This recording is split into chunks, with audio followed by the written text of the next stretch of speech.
Hey everybody, this is Rex at Watson's Marine, and talk a little bit today about something. If you watch any professional fishing on TV, bass fishing, tournament professional fishing, one of the hottest baits that you'll see time after time after time, it doesn't matter north, south, east, west, spring, summer, winter, fall, is a wacky rig. And a wacky rig is one of those deals.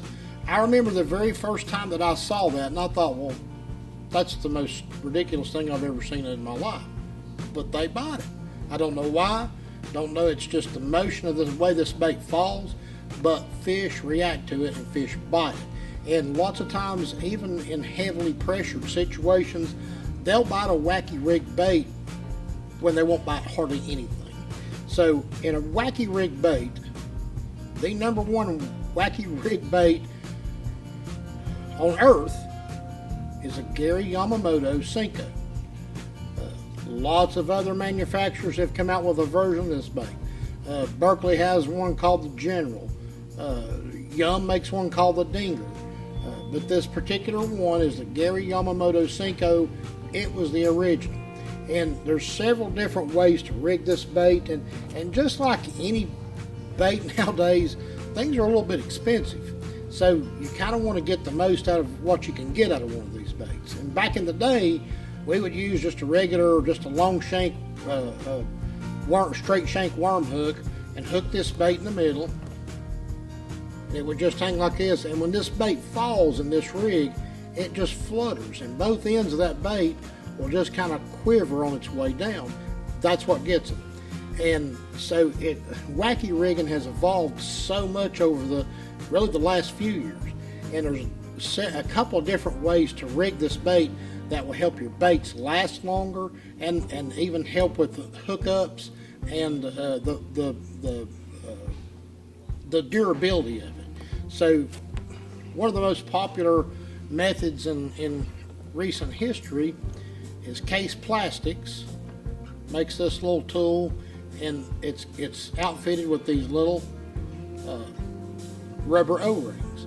So what you do, take your Senko, put it in that tube put about half of it in the tube, then just take your fingertips, pop that collar over top of your bait. Then take your hook. My personal favorite wacky rig hook is an Owner Jungle Wacky hook. 1/0. This particular one's a 2/0. And you just want to take that hook and hook it right under that rubber band. And that's what you've got.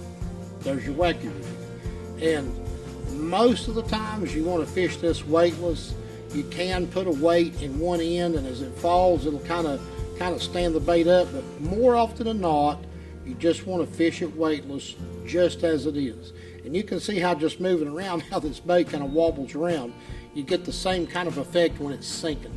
You get just a wiggling motion that I guess imitates an injured or dying bait fish, or even a fleeing crawfish. Another popular way to rig it that's come on the scene here in the last few years, VMC.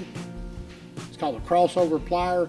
The way the crossover pliers work, they even have this little compartment here that houses a different kind of a ring to put on your bait. So you'll put this collar over top of the nose of your pliers, like so. Then when you squeeze the pliers together, it opens it up. And then you just take your Senko, drop it through, and then close it, roll that band to the midway point, and there that is. It gives a little bit different angle of your hook on this bait. I haven't had a chance to experiment much with this particular system. I've used mostly in the past the little O-ring system, but they tell me this is a really good system. I hear a lot of good things about this type system.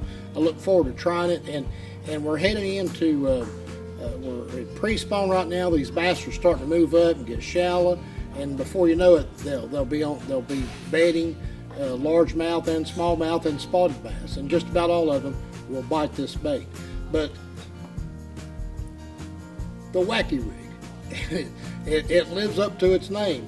It's kind of wacky looking, but the fish go wacky over it too. So just another way to get out there and trick those bass. And just like I said, no matter where you go, if you take that spring trip and you're going to go to Lake Gunnersville in Alabama, or you want to go up north to the smallmouth waters, no matter where you go, this little bait catches them. So any questions, you need any of this stuff to get set up and become a better wacky rig fisherman, come see us. We'll get you on the water and get you wacky rigging like a pro.